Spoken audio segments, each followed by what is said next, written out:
Hi guys, this is Nicole Vila coming to you from ASD Market Week, and joining me today is international entrepreneur Carlos Marquez. Welcome. Thank you. Thank you for the invitation. Yeah, we're excited to have you here. You have quite an extensive amount of experience in the e-commerce space and retail at large. Well, definitely. I think that one of the reasons that I accepted this invitation this year, and to see the response of the Latino community, has been phenomenal. And I think many times we think of, there's not that much money in Latin America, but it's one of the largest and fastest growing e-commerce, especially for e-commerce, than traditional business. So I'm so excited to be sharing the news. The news, absolutely. Well, you have a lot to share beyond just the news, because you have a wealth of information to share with other aspiring entrepreneurs. Right. I think that one of the challenges that we have when we're in the United States is that we don't know the language, we don't know how it works there, but Americans, we've been experts at importing from China.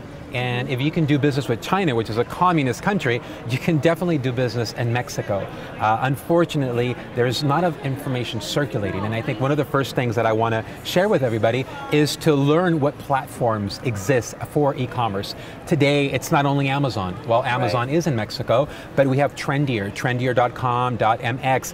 We have Mercado Libre, which is like an eBay/Amazon, where people do great wholesaling and retailing merchandise. That's fantastic. What great information. So if you could give one tip to an aspiring e-commerce seller right now, what would that one tip be?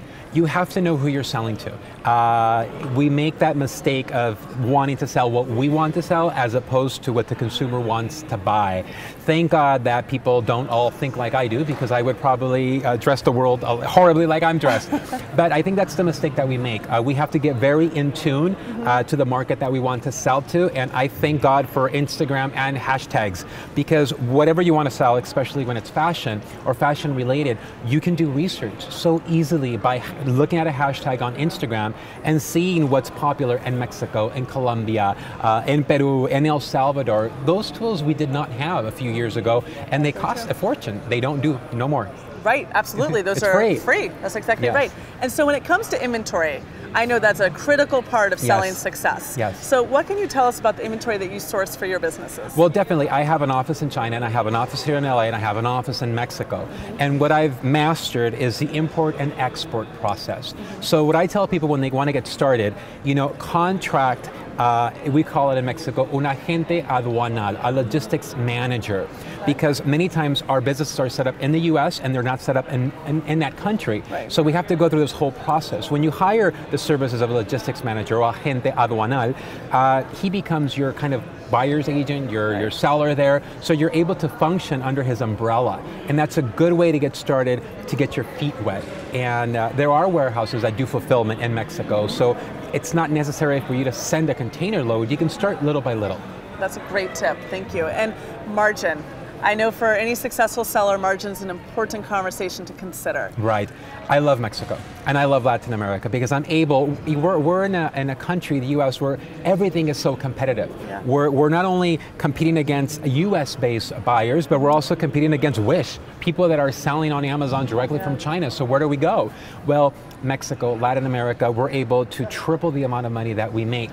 One thing that we have to be very careful for is called the duty tax, el arancel. It's a tax that is imposed on products. So don't sell stuff that has a 20% duty tax. Focus on products that are exempt, or focus on products that have a minimal amount of duty tax. Something to take note of for people that want to sell in Mexico. When you are in border towns, which US is very close to all of these border towns, we're able to sell, and we are exempt from a lot of the duty tax from the border towns, and that increases our profits. Well, that's fantastic information, thank you. If you were to share one final piece of advice for e-commerce sellers, particularly in this international space, what would you tell them? Don't wait. I think we all wish we would have sold on Amazon 10 years ago. I think we all would have wished we would have seen where the e-commerce was going. What happens in the US eventually happens in Latin America. So the movement and the changes we're seeing here now are going to happen in the US. And then you're going to say, well, I wish I would have did it. Well, here you are, do it now. That's a great piece of advice. Well, thank you so much for joining us here at ASD Market Week. We look forward to welcoming any international attendee here at future ASD Market Week shows.